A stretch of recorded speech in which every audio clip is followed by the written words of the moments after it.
guys, welcome back to my channel. இன்னைக்கு நம்ம என்ன வீடியோ பார்க்க போறோம் அப்படின்னு பார்த்தீங்கன்னா stopping by woods on snowy evening. இந்த போம் யார் எழுதியிருக்காங்கன்னு பார்த்தீங்கன்னா ராபர்ட் ஃப்ராஸ்ட் தான் எழுதியிருக்காரு.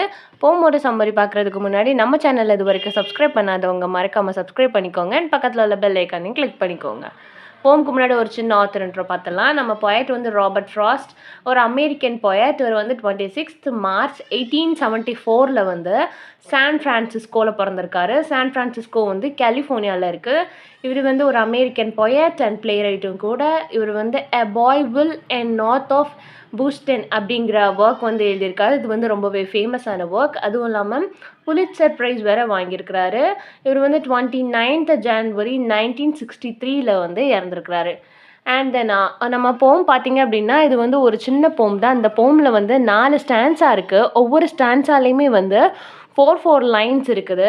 அண்ட் இந்த போம் வந்து ஜூன் 1922 வந்து எழுதியிருக்கிறாங்க. இது வந்து பப்ளிஷ் ஆனது 1923 தான் பப்ளிஷ் ஆகிருக்கு.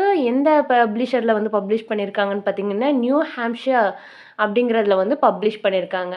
இந்த போம் வந்து ஒரு சைக்காலஜிக்கல் நோட்டை வந்து ரிஃப்ளெக்ட் பண்ணுது. அதுவும் இல்லாமல் நம்மளோட பியூட்டிக்கும் அதாவது இந்த கால் ஆஃப் பியூட்டிக்கும் அண்ட் கால் ஆஃப் டியூட்டிக்கும் உள்ள ஒரு கான்ஃப்ளிக்டை வந்து இந்த போம் வந்து ரொம்பவே அழகாக வந்து எடுத்து சொல்லும். பியூட்டினால் வந்து நம்ம டியூட்டியவே மறந்து நிற்கிறோமா அப்படிங்கிற அளவுக்கு. அதாவது இதில் பியூட்டின்னு மென்ஷன் பண்ணியிருக்கிறது வந்து நேச்சரோட பியூட்டி. நம்ம பொயட் வந்து இதில் ஃபஸ்ட்டு பர்சன் நரேட்டிவ். அவர் தான் வந்து இந்த போம் வந்து நமக்கு டிஸ்கிரைப் பண்ணுற மாதிரி இருக்கும். லைன் பை லைன் ஸ்டான்ஸாக பார்த்தலாம் வாங்க. ஃபர்ஸ்ட் ஆஃப் ஆல் வந்து நம்ம பொயட் வந்து ஹார்ஸ் ரைட் பண்ணிகிட்ருக்காரு. எங்கன்னு பார்த்தீங்கன்னா ஒரு ஸ்னோவியான ஈவினிங்கில் வந்து ஹார்ஸில் வந்து போயிட்டுருக்காரு. அந்த ஹார்ஸில் வந்து நிறைய உட் ஏற்றி போயிட்டுருக்காரு. நம்மளோட பொயட்டுக்கு வந்து நல்லாவே தெரியும் இந்த ஃபாரஸ்ட்டோட ஓனர் வந்து பக்கத்தில் உள்ள வில்லேஜில் தான் இருக்காருன்னு. அது மட்டும் இல்லாமல் அந்த ஓனர் இருக்கார் இல்லையா, ஃபாரஸ்ட்டோட ஓனருக்கு வந்து இவரோட ப்ரெசன்ஸ் வந்து தெரியாது. அதாவது அவர் இந்த மரக்கட்டைங்களோட வந்து போயிட்டுருக்காரு அந்த ஃபாரஸ்ட்டை தாண்டி அப்படிங்கிறது வந்து அந்த ஃபாரஸ்ட்டோட ஓனருக்கு தெரியாதுங்கிறத சொல்கிறாரு. பொயட் வந்து திடீர்னு ஹார்ஸில் போயிட்டுருக்காரு இல்லையா, அந்த ஹார்ஸை வந்து ஸ்டாப் பண்ணுறாரு. எதுக்காகன்னு பார்த்தீங்கன்னா அந்த நேச்சரோட பியூட்டியை வந்து என்ஜாய் பண்ணுறதுக்கு. இப்போ நீங்களே இமேஜின் பண்ணி பாருங்கள், ஒரு ஃபாரஸ்ட் வந்து ஃபுல்லாக ஸ்னோவால் கவர் ஆகிருக்கு. ஒரு ஈவினிங் டைம் அது எவ்வளோ அழகாக இருக்கும். அந்த பியூட்டியை வந்து நம்ம பொயட் வந்து என்ஜாய் பண்ணுறதுக்காக வந்து ஹார்ஸை வந்து ஸ்டாப் பண்ணி நிறுத்திடுறாரு. ஹார்ஸை நிப்பாட்டினோடனே ஹார்ஸ் வந்து எதுக்கு நடுவில் நிற்குதுன்னு பார்த்தீங்கன்னா ஒரு ஃப்ரோசனான லேக். லேக்குக்கும் ஃபாரஸ்ட்டுக்கும், அந்த ஃபாரஸ்ட்டில் வந்து ஒரு லேக் இருக்குது. அந்த லேக்குக்கு நடுவில் வந்து நம்மளோட ஹார்ஸ் வந்து நிற்குது. ஹார்ஸ்க்கு வந்து கன்ஃபியூஸ் ஆகிடுச்சு, எதுக்கடா அவங்க வந்து நம்மளை நிப்பாட்டினா, பக்கத்தில் ஒன்றும் ஃபார்ம் ஹவுஸும் இல்லை, தங்குற மாதிரி எதுவும் பிளேஸுமே இல்லை அப்படின்னு சொல்லிட்டு ஹார்ஸ் வந்து ஒரு கன்ஃபியூஷனான ஸ்டேட்டில் இருக்குது. அப்புறம் வந்து என்ன ஆகுது அப்படின்னு பார்த்தீங்கன்னா டார்க் ஆகிட்டே இருக்குது. ஆல்ரெடி வந்து இது ஈவினிங் டைம், டக்குன்னு ஈவினிங்லேருந்து ஒரு நைட்டுக்கு ஒரு சேஞ்ச் வரும் இல்லையா, அதே மாதிரி இது கொஞ்சம் கொஞ்சமாக டார்க் ஆகிட்டுருக்கு. அதுவும் இல்லாமல் ஸ்னோ வேறு ஃபுல்லாக கவர் ஆகிருக்கிற ஈவினிங் இல்லையா, ரொம்பவே டார்க் ஆயிரும் அப்படின்னு சொல்லிட்டு ஹார்ஸ் வந்து பார்த்துட்டே இருக்குது. இதில் வந்து நம்ம பொயட்டுக்கு வந்து ஹார்ஸ் வந்து ஒரு லீடர் மாதிரி ஆக்ட் பண்ணுது.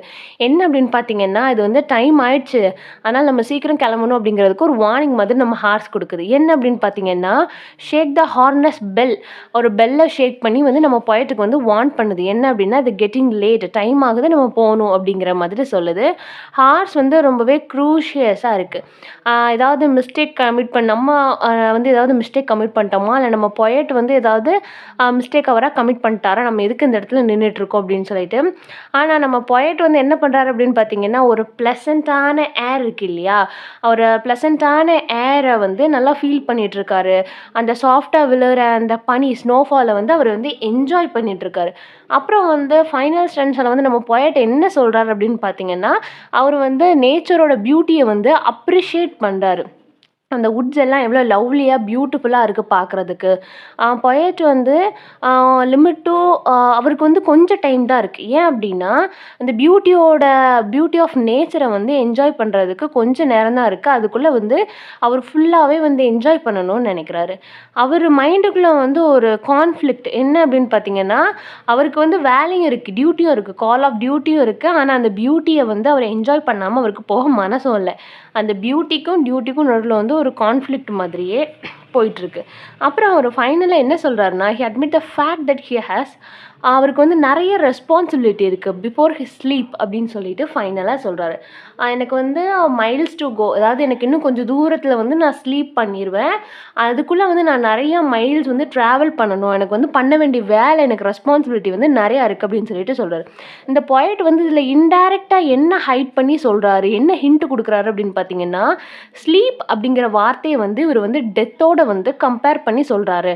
நான் வந்து சாகுறதுக்கு முன்னாடி எனக்கு நெறைய ரெஸ்பான்சிபிலிட்டி இருக்கு. அதெல்லாம் நான் முடிச்சிடணும் அப்படின்னு சொல்லிட்டு சொல்றாரு அப்படிங்கிறத வந்து ஹைட் பண்ணி வச்சிருக்கிறாங்க.